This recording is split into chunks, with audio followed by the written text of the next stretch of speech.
नमस्कार दोस्तों, स्वागत है आपका हमारे चैनल के ऊपर। तो चलिए शुरू करते हैं। सबसे पहले समझिए कि नदी आखिर होती क्या है। किसी पर्वत, पठार या ऊंचे स्थान से निकलकर गुरुत्वाकर्षण के कारण बहने वाली प्राकृतिक जलधारा जो अंत में समुद्र, झील या किसी दूसरी नदी में मिल जाती है, उसे नदी कहते हैं। नदी हमेशा गुरुत्वाकर्षण के कारण ऊपर से नीचे की ओर बहती है। यही वजह है कि अधिकांश नदियों का उद्गम पर्वतों या ऊंचे पठारों से होता है। अब समझिए अपवाह तंत्र यानी ड्रेनेज सिस्टम को।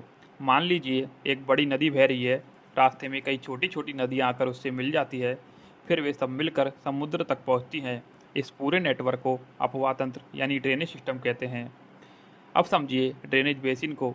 कल्पना कीजिए किसी क्षेत्र में बारिश हुई, उस क्षेत्र का सारा पानी अंत में एक ही नदी में जाकर मिल गया।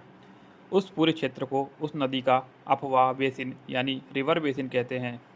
उदाहरण के लिए गंगा और उसकी सभी सहायक नदियों द्वारा घेरा गया पूरा क्षेत्र गंगा बेसिन कहलाता है। अब सवाल आता है, क्या भारत की सभी नदियां एक जैसी है? इसका उत्तर है नहीं। भारत की नदियों को मुख्यतः दो भागों में बांटा जाता है, जिसमें पहली है हिमालयी नदियाँ, दूसरी है प्रायद्वीपीय नदियाँ। हिमालय नदियाँ सदा नीरा होती है यानी पेरिनीलियर रिवर होती है। हिमालय नदियों की विशेषताएं हैं कि यह बर्फ और वर्षा दोनों से पोषित होती है। इसमें पूरे वर्ष जल रहता है एवं बाढ़ आने की संभावना अधिक रहती है। अब दूसरी तरफ प्रायद्वीपीय भारत की नदियाँ मुख्यतः वर्षा पर निर्भर रहती हैं। इनमें गर्मियों में पानी कम हो जाता है, यह अपेक्षाकृत छोटी होती हैं और इनमें बाढ़ की संभावना कम होती है। भारत की तीन प्रमुख नदी प्रणालियाँ हैं, जिनमें पहली है सिंधु नदी प्रणाली, दूसरी है गंगा नदी प्रणाली, तीसरी है ब्रह्मपुत्र नदी प्रणाली। एवं प्रमुख प्रायद्वीपीय नदियाँ भी हैं, जिनमें गोदावरी, कृष्णा, कावेरी, महानदी, नर्मदा, तापी। तो चलिए दोस्तों शुरू करते हैं सिंधु नदी प्रणाली से। दोस्तों, अगर मैं आपसे पूछूं इंडिया नाम कहाँ से आया, तो बहुत से लोग जवाब नहीं दे पाएंगे। असल में इंडिया शब्द की जड़ भी सिंधु नदी से जुड़ी हुई है। फारसी लोग से का उच्चारण है करते थे, इसलिए सिंधु को हिंदू कहा जाने लगा। फिर यूनानियों ने इसे इंडस कहा और आगे चलकर इसी से इंडिया नाम बना। इतिहास में विकसित हुई सिंधु घाटी सभ्यता भी इसी नदी के आसपास विकसित हुई थी। आज भी यह नदी भारत और पाकिस्तान दोनों देशों के लिए अत्यंत महत्वपूर्ण है। सिंधु नदी का उद्गम तिब्बत में मानसरोवर झील के निकट माना जाता है। यहीं से इसकी लंबी यात्रा शुरू होती है। सिंधु नदी की कुल लंबाई 3180 किलोमीटर है। इसमें से लगभग 1114 किलोमीटर भाग भारत में बहता है, बाकी यात्रा पाकिस्तान में पूरी होती है। अब इसकी यात्रा को समझते हैं। सबसे पहले यह तिब्बत में, फिर लद्दाख में और इसके बाद पाकिस्तान और अंत में अरब सागर में जाकर गिर जाती है। सिंधु को पाकिस्तान की जीवन रेखा भी कहा जाता है। सिंधु नदी की 5 प्रमुख सहायक नदियां हैं, जिनमें झेलम, चिनाब, रावी, ब्यास और सतलज आती है। क्या आपने कभी सोचा कि पंजाब नाम क्यों पड़ा? पंज से आता है 5 और आब से होता है पानी, यानी 5 नदियों की भूमि, इसलिए इसका नाम पंजाब पड़ा। सबसे पहले एक बार 5 नदियों का नाम दोबारा दोहरा लेते हैं। झेलम, चिनाब, रावी, ब्यास, सतलज। सबसे पहले बात करते हैं झेलम नदी की। इसका उद्गम वेरीनाग यानी जम्मू कश्मीर से होता है। यह कश्मीर घाटी की प्रमुख नदी है। यह घाटी की प्राकृतिक सुंदरता और कृषि दोनों के लिए बहुत महत्वपूर्ण। आते हैं चिनाब नदी पर। चिनाब नदी का उद्गम हिमाचल प्रदेश के लाहौल स्पीति जिले के टांडी नामक स्थान पर चंद्र और भागा नदियों के संगम से होता है। यह सिंधु नदी की सबसे लंबी सहायक नदी है। अब आते हैं चिनाब नदी पर। चिनाब नदी का उद्गम हिमाचल प्रदेश के लाहौल स्पीति जिले के टांडी नामक स्थान पर चंद्र और भागा नदियों के संगम से होता है। यह सिंधु नदी की सबसे लंबी सहायक नदी है। अब आते हैं रावी नदी के ऊपर। रावी नदी का उद्गम हिमाचल प्रदेश के चंबा जिले में स्थित हिमालय की धौलाधर श्रेणी से होता है। यहाँ से निकलकर यह हिमाचल प्रदेश में बहती है और आगे पंजाब की ओर बढ़ती है। इसके बाद यह चिनाब नदी में मिल जाती है। अब बात करते हैं व्यास नदी की। इसका उद्गम व्यास कुंड से होता है। यह स्थान हिमाचल प्रदेश में स्थित है। आगे चलकर यह सतलज नदी में मिल जाती है। अब आते हैं सिंधु की सबसे महत्वपूर्ण सहायक नदी सतलज के ऊपर। सतलज नदी का उद्गम राक्षसता झील के पास से माना जाता है। यह झील मानसरोवर क्षेत्र में तिब्बत के निकट स्थित है। भाखड़ा नागल परियोजना, यह परियोजना सतलज नदी पर बनाई गई है। अब आते हैं दोस्तों गंगा नदी प्रणाली के ऊपर। दोस्तों, हिमालय की ऊंची बर्फीली चोटियों के बीच स्थित है गंगोत्री ग्लेशियर। यहीं से एक जलधारा निकलती है, लेकिन इस समय इसका नाम गंगा नहीं होता। इस धारा का नाम होता है भागीरथी। अब दूसरी ओर हिमालय से एक और महत्वपूर्ण नदी निकलती है, अलकनंदा। अलकनंदा भी हिमालय से निकलकर आगे बढ़ती है। अब प्रश्न यह है कि गंगा कब बनती है। उत्तराखंड में एक बहुत ही प्रसिद्ध स्थान है देवप्रयाग। यहीं पर भागीरथी और अलकनंदा का संगम होता है और इसी संगम के बाद नदी का नाम बदलकर गंगा हो जाता है। गंगा नदी की कुल लंबाई लगभग 2525 किलोमीटर मानी जाती है। यह भारत की सबसे लंबी नदी है। अब इसकी यात्रा को समझते हैं। सबसे पहले उत्तराखंड, फिर उत्तर प्रदेश, इसके बाद बिहार, फिर झारखंड और अंत में पश्चिम बंगाल, जहां से यह बंगाल की खाड़ी में जाकर मिल जाती है। अब समझते हैं सहायक नदी यानी ट्रिब्यूटरी क्या होती है। दोस्तों, जब कोई छोटी नदी बहते हुए किसी बड़ी नदी में आकर मिल जाती है तो उस छोटी नदी को सहायक नदी यानी ट्रिब्यूटरी कहते हैं। गंगा की भी कई सहायक नदियां हैं। इन्हें दो भागों में बांटा जाता है। पहली बाएं तट की सहायक नदियां, दूसरी दाएं तट की सहायक नदियां। बाएं तट की सहायक नदियों के नाम हैं रामगंगा, गोमती, घाघरा, गंडक, कोसी और महानंदा। दाएं तट में प्रमुख नदियां आती हैं यमुना, सोन और दामोदर। अब आते हैं यमुना नदी के ऊपर। यमुना नदी का उद्गम यमुनोत्री ग्लेशियर से होता है। यह उत्तराखंड में स्थित है। यह बहते हुए कई महत्वपूर्ण शहरों से गुजरती है, देहरादून क्षेत्र, दिल्ली, मथुरा और आगरा। यमुना और गंगा का संगम, इसमें आता है सबसे प्रसिद्ध स्थान प्रयागराज। यहीं पर यमुना आकर गंगा से मिलती है। लेकिन प्रयागराज केवल दो नदियों का संगम नहीं है, यहाँ तीन नदियों का संगम माना जाता है, गंगा, यमुना और सरस्वती। इसी संगम को त्रिवेणी संगम कहा जाता है। अब आते हैं कोसी नदी के ऊपर। कोसी नदी का उद्गम नेपाल के हिमालय क्षेत्र से होता है। यह हिमालय से निकलकर भारत के बिहार राज्य में प्रवेश करती है और आगे चलकर गंगा में मिल जाती है। कोसी नदी अपने साथ बहुत अधिक सिल्ट यानी गाद लेकर आती है। समय समय पर यह अपना मार्ग भी बदल लेती है। जब नदी का रास्ता बदलता है तो आसपास के गांव और खेत जलमग्न हो जाते हैं। हर वर्ष आने वाली बाढ़ से बिहार के लाखों लोग प्रभावित होते हैं। इसी कारण कोसी नदी को बिहार का शोक कहा जाता है। अब बात करते हैं गंगा नदी के किनारे बसे प्रमुख शहरों की। इन्हें क्रम से याद रखिए, जिनमें आता है हरिद्वार, ऋषिकेश, कानपुर, प्रयागराज, वाराणसी, पटना, भागलपुर और लास्ट में कोलकाता। अब आते हैं गंगा नदी के अंतिम भाग पर। जब गंगा पश्चिम बंगाल पहुंचती है और आगे ब्रह्मपुत्र के साथ मिलती है तो दोनों मिलकर दुनिया का सबसे बड़ा डेल्टा बनाती है। इस डेल्टा का नाम है सुंदरवन डेल्टा। इस क्षेत्र में बड़ी संख्या में सुंदरी नामक मैंग्रोव वृक्ष पाए जाते हैं। इन्हीं के नाम पर इसका नाम सुंदरवन पड़ा। यह क्षेत्र अपने घने मैंग्रोव वनों और रॉयल बंगाल टाइगर के लिए विश्व भर में प्रसिद्ध है। अब आते हैं ब्रह्मपुत्र नदी प्रणाली। भारत में एक ऐसी नदी है जिसका नाम अलग अलग देशों और राज्यों में बदल जाता है और वह नदी है ब्रह्मपुत्र। कल्पना कीजिए, आप हिमालय के उत्तर में तिब्बत के विशाल पठार पर खड़े हैं और वहीं से निकलती है एक नदी, लेकिन इस समय इसका नाम ब्रह्मपुत्र नहीं है। तिब्बत में इसी नदी को कहा जाता है यारलुंग सांगपो। यही इसका पहला नाम है। इस नदी का उद्गम अंगसी ग्लेशियर क्षेत्र तिब्बत के पास माना जाता है। तिब्बत में लंबी यात्रा प्रारंभ करती है। सांगपो नदी तिब्बत के विशाल पठार पर काफ़ी लंबी दूरी तक बहती है। फिर यह हिमालय की ऊंची पर्वत श्रृंखलाओं को काटते हुए दुनिया की सबसे गहरी नदी घाटियों में से एक बनाती है। इसके बाद यह भारत की ओर बढ़ती है। भारत में यह सबसे पहले किस राज्य में प्रवेश करती है? इसका उत्तर है अरुणाचल प्रदेश। लेकिन यहाँ भी इसका नाम ब्रह्मपुत्र नहीं होता है। अरुणाचल प्रदेश में इस नदी को सियांग या दियांग कहा जाता है, यानी तिब्बत में सांगपो और भारत में सियांग। यही इसका दूसरा नाम है। जब सियांग आगे बढ़ती है तो इसमें दो बड़ी नदियाँ आकर मिलती है, दिबांग और लोहित। इन तीनों के संगम के बाद जो विशाल नदी बनती है उसे ब्रह्मपुत्र कहा जाता है।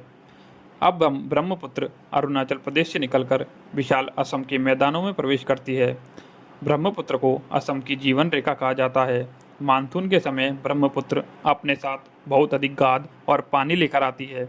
इस कारण असम के कई क्षेत्रों में हर साल भीषण बाढ़ आती है। अब बात करते हैं इसकी प्रमुख सहायक नदियों की।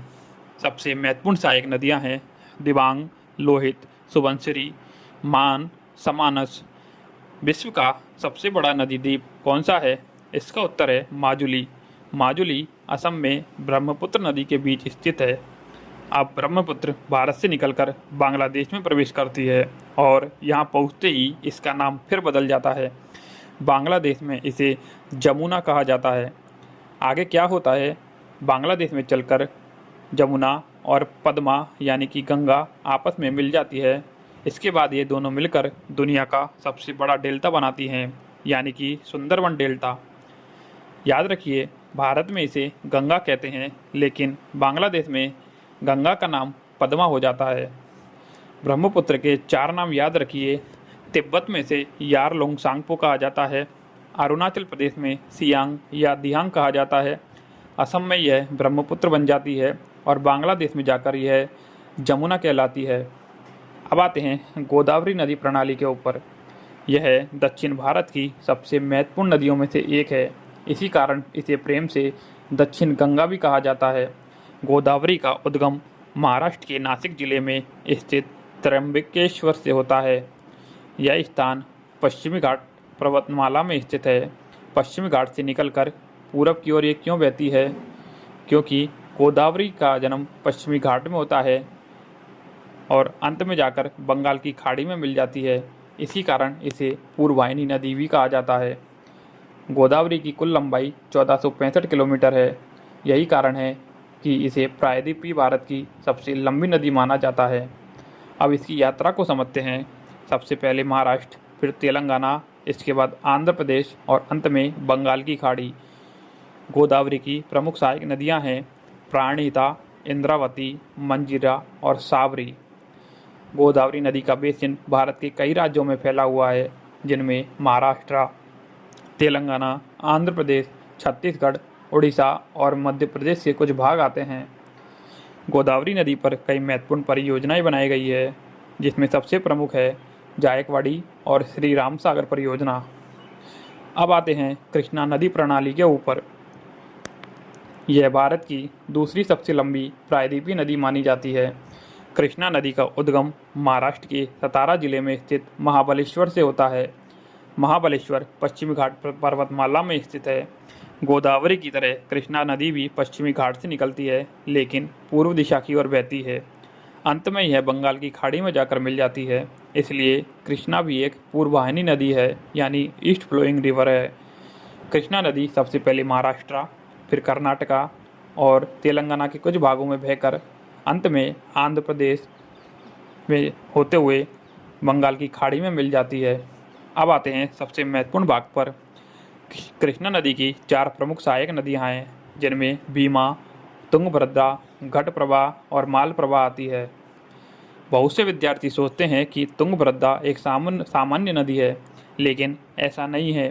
तुंगभद्रा स्वयं 2 नदियों के संगम से बनी है। ये नदियां हैं तुंगा और भद्रा। जब ये दोनों नदियां मिलती हैं तो आगे की धारा तुंगभद्रा कहलाती है। अब आते हैं कृष्णा नदी पर बने सबसे प्रसिद्ध बांध के ऊपर, जिसका नाम है नागार्जुन सागर बांध। यह भारत की सबसे बड़ी बहुउद्देश्यीय नदी घाटी परियोजना में से एक है। अब आते हैं महानदी नदी प्रणाली के ऊपर। महानदी पूर्वी भारत की प्रमुख नदी है। यह छत्तीसगढ़ और उड़ीसा की जीवन रेखा मानी जाती है। सिंचाई, जल विद्युत, कृषि और पेयजल, इन सभी के लिए महानदी का बहुत बड़ा योगदान है। महानदी का उद्गम छत्तीसगढ़ के धमतरी जिले में स्थित सिहावा नामक पहाड़ी से होता है। इसके बाद यह पूर्व दिशा की ओर बहती है और अंत में बंगाल की खाड़ी में जाकर मिल जाती है। इसलिए महानदी भी एक ईस्ट फ्लोइंग रिवर है। अब इसकी यात्रा को समझते हैं। यह सबसे पहले छत्तीसगढ़, फिर उड़ीसा और अंत में बंगाल की खाड़ी में जाकर गिर जाती है। इसकी प्रमुख सहायक नदियां हैं शिवनाथ, हसदेव, मंड, ईब, ओंग और तेल। महानदी के ऊपर हीराकुंड बांध बना हुआ है। यह उड़ीसा के संबलपुर के पास महानदी पर बना है। यह भारत के सबसे लंबे मिट्टी यानी अर्थन बांधों में से एक माना जाता है। महानदी का डेल्टा भारत के प्रमुख डेल्टाओं में से एक है। अब आते हैं कावेरी नदी प्रणाली के ऊपर। दक्षिण भारत की एक ऐसी नदी जिसे भारत की कृषि की जीवन रेखा कहा जाता है, उसका नाम है कावेरी नदी। इसका उद्गम कर्नाटक के कोडागु जिले में स्थित ताल कावेरी से होता है। ताल कावेरी पश्चिमी घाट पर्वतमाला में स्थित है, लेकिन यह पश्चिम की ओर नहीं बहती, जबकि पूर्व की दिशा की ओर बहती है और अंत में बंगाल की खाड़ी में जाकर मिल जाती है। इसलिए कावेरी नदी भी ईस्ट फ्लोइंग रिवर है। कावेरी सबसे पहले कर्नाटक, फिर तमिलनाडु और अंत में बंगाल की खाड़ी में जाकर मिल जाती है। यानी कावेरी मुख्य रूप से दो राज्यों की नदी है, कर्नाटक और तमिलनाडु। कावेरी की प्रमुख सहायक नदियां हैं काबिनी, हेमवती, भवानी और अमरावती। कावेरी नदी पर स्थित शिव समुद्रम जलप्रपात भारत के प्रसिद्ध जलप्रपातों में से एक है। यहीं पर भारत के शुरुआती जल विद्युत परियोजनाओं में से एक स्थापित की गई थी। कावेरी नदी पर कृष्णराज सागर और मैटूर बांध बना हुआ है। मैटूर बांध तमिलनाडु में स्थित है। कावेरी नदी के जल के बंटवारे को लेकर कर्नाटक और तमिलनाडु के बीच कई वर्षों से विवाद चलता रहा है। अब आते हैं नर्मदा और तापी नदी प्रणाली के ऊपर। मैं आपसे एक सवाल पूछता हूँ, जब अधिकांश प्रायद्वीपीय नदियाँ बंगाल की खाड़ी में गिरती है तो नर्मदा और तापी अरब सागर में क्यों गिरती है? नर्मदा भारत की सबसे महत्वपूर्ण पश्चिम वाहिनी यानी वेस्ट फ्लोइंग रिवरों में से एक है। नर्मदा नदी का उद्गम मध्य प्रदेश के अमरकंटक पठार से होता है। आपने देखा होगा गोदावरी, कृष्णा और कावेरी पूर्व की ओर यानी ईस्ट साइड बहती है, लेकिन नर्मदा वेस्ट साइड यानी पश्चिम की ओर बहती है। ऐसा क्यों? इसका कारण है रिफ्ट वैली। रिफ्ट वैली क्या होती है? जब पृथ्वी की पपड़ी में दरार पड़ती है और बीच का भाग नीचे धंस जाता है तो एक लंबी और गहरी घाटी बन जाती है। इस घाटी को रिफ्ट वैली कहते हैं।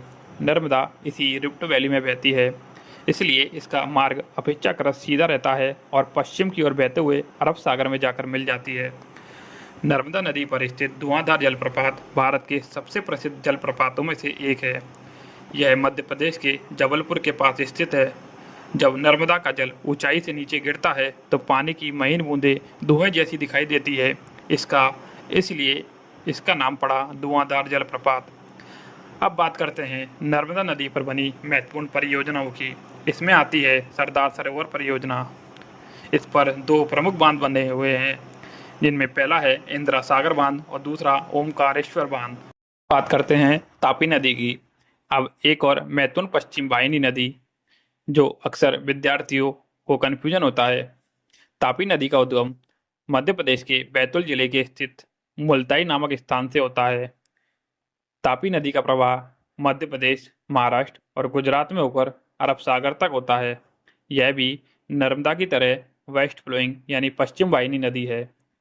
नर्मदा और तापी में क्या अंतर है? दोनों नदियां पश्चिम की ओर बहती है और अरब सागर में गिरती है, लेकिन नर्मदा का उद्गम अमरकंटक पठार से होता है और तापी का उद्गम मुल्ताई बैतूल से होता है। दोस्तों, आज की वीडियो यहीं ख़त्म होती है। इसमें हमने प्रमुख नदियों के बारे में अच्छे से पढ़ा है। यदि आपको वीडियो अच्छी लगी हो तो चैनल को सब्सक्राइब करें और वीडियो के नीचे कमेंट करें कि नेक्स्ट वीडियो आपको किस टॉपिक के ऊपर चाहिए। Thank you.